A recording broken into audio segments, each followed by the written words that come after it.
I know there have been some landmark settlements, but we face some very special issues with big financial institutions. If they can break the law and drag in billions in profits and then turn around and settle, paying out of those profits, they don't have much incentive to follow the law. I'm really concerned that too big to fail has become too big for trial. That just seems wrong to me. So the question I really want to ask is about how tough you are, about how much leverage you really have in these settlements. And what I'd like to know is, tell me a little bit about the last few times you've taken the biggest financial institutions on Wall Street all the way to a trial. Anybody? Okay. So do you plan to give the families this information? That is, those families that have been victims of illegal foreclosures, will you be giving them the information that's in your possession about how the banks illegally foreclosed against them? Mr. Ashton? I think that's a decision that we're still considering. We haven't made a final decision yet. So you have made a decision to protect the banks, but not a decision to tell the families who were illegally foreclosed against? We haven't made a decision about what information we would provide to individuals. That's true, yes. Mr. Stepana? We're in the same position. So I just want to make sure I get this straight. Families get pennies on the dollar in this settlement for having been the victims of illegal activities or mistakes in the bank's activities. You let the banks, and you now know individual cases where the banks violated the law, and you're not going to tell the homeowners, or at least it's not clear yet whether or not you're going to do that? We haven't made a decision on what we're going to tell the homeowners. You know, now HSBC paid a fine, but no one individual went to trial. No individual was banned from banking, and there was no hearing to consider shutting down HSBC's activities here in the United States. So what I'd like is, you're the experts on money laundering. I'd like your opinion. What does it take? How many billions of dollars do you have to launder for drug lords, and how many economic sanctions do you have to violate before someone will consider shutting down a financial institution like this? Mr. Cohen, can we start with you? Certainly, Senator. No question the activity that was the subject of the enforcement action against HSBC was egregious, both in the money laundering that was going on at HSBC and the sanctions violations. For our part, we imposed on HSBC the largest penalties that we had ever imposed on any financial institution.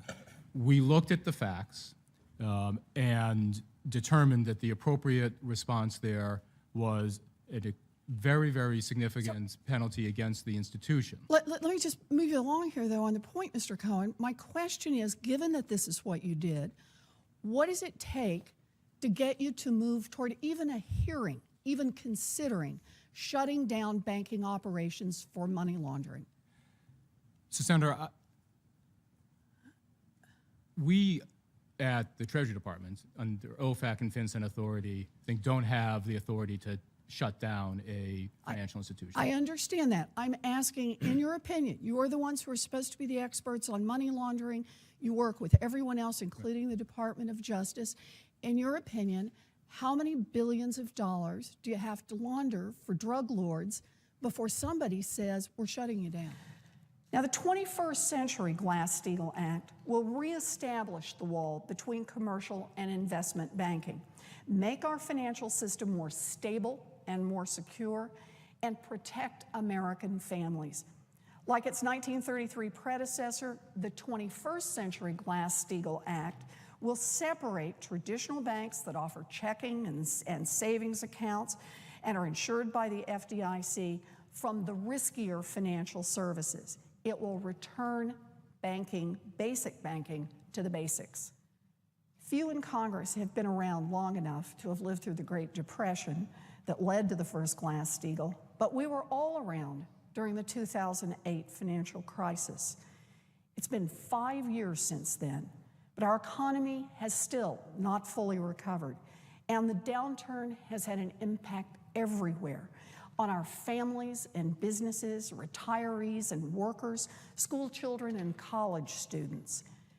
We need a banking system that serves the best interests of the American people, not just the few at the top. Trouble. Senator, I will push back, though, on the relative security that you're portraying Glass-Steagall to have given us, because Continental Illinois in the early 80s was In the the seventh 80s. largest bank in America. It Yes. failed, almost set off basically another major banking crisis. Shouldn't we just tell the American consumer that no matter what we do, there will be bank boom and bust cycles, no matter what the laws and regulations? You can't protect everything. No, that is just wrong. Why? Look at the history.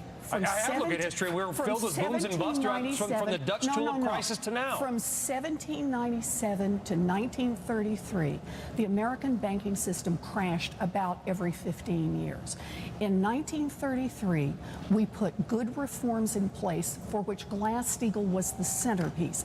And from 1933 to the early 1980s, that's a 50-year period, we didn't have any of that. None. We kept the system steady and secure. And it was only as we started deregulating, you start hitting the S&L crisis, and what did we do? We deregulated some more. And then you hit long-term capital management at the end of the 90s, and what did we do as a country? This country continued to deregulate more. And then we hit the big crash in 2008. You are not going to defend the proposition that regulation can never work. I didn't say The House has voted 37 times to, you know, on Obamacare to defund it, and I mean, is this any different? I mean, you're making a statement, but we want Congress to do things that actually have a chance of happening and become law. This seems like more of the same. Go ahead. No, but I was just going to say, you know, I remember going on television multiple times, including here, when I talked about the Consumer Financial Protection Bureau, when the big banks were spending more than $1 million a day lobbying against it, and when everybody told me, you'll never get that thing through. Why are you even trying? The chances of passing it are slim to none. And yet, look around. We now have a good, strong Consumer Financial Protection Bureau. It's recovered $500 million for families who got cheated.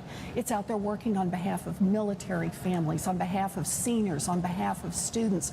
We got that agency because we got out and fought for it. I actually believe in that. And that is, yesterday, Secretary of Treasury Jack Lew said, and I want to get the quote right, if we get to the end of this year and we cannot, with an honest, straight face, say that we have ended too big to fail, we're going to have to look at other options. Do you agree with the Secretary of the Treasury? I don't know about the timing. Maybe I take another year from now, but I've said to you in an earlier hearing that, you know, there is a strategy. Dodd-Frank lays out a strategy. Basel III provides additional support through capital, et cetera. But if those things do not make us comfortable about the status of these largest firms, yes, I do think additional steps would be appropriate. Then we need to look at other steps. As you know, I've introduced, along with Senator McCain, Senator Cantwell, Senator King, a Glass-Steagall bill, another tool in the toolbox to deal with too big to fail. But I think at least now we've got some time on this. The Secretary of the Treasury says by the end of the year, you say maybe a year longer, but we've got to keep this one under examination. Fair enough? Yes, I think we obviously want to look at all tools. I think that there's probably more scope for capital. Yeah. If we're not comfortable with the status of these firms. Good. But one other thing I want to ask you about rule writing, because it came up earlier in the discussion, is the economic analysis or the cost-benefit analysis. You know, it's fairly easy to measure the costs of implementing a regulation. But what about the costs of under-enforcing the rules? So what are the costs of people being cheated on mortgages and credit cards? What are the costs when money launderers are not prosecuted? What are the costs when big financial institutions crash our economy? So my question is, how do you make sure that when we're talking about cost benefit, that the costs, not just of enforcing regulations, but the costs of under-enforcing those regulations is also accounted for, Ms. White? With all due respect, Senator, every report I've read, every person I've spoken to says that there's a very, very, very slim chance of this even passing. Well, let me put it this way. If you don't fight for it, the chances are zero. And remember how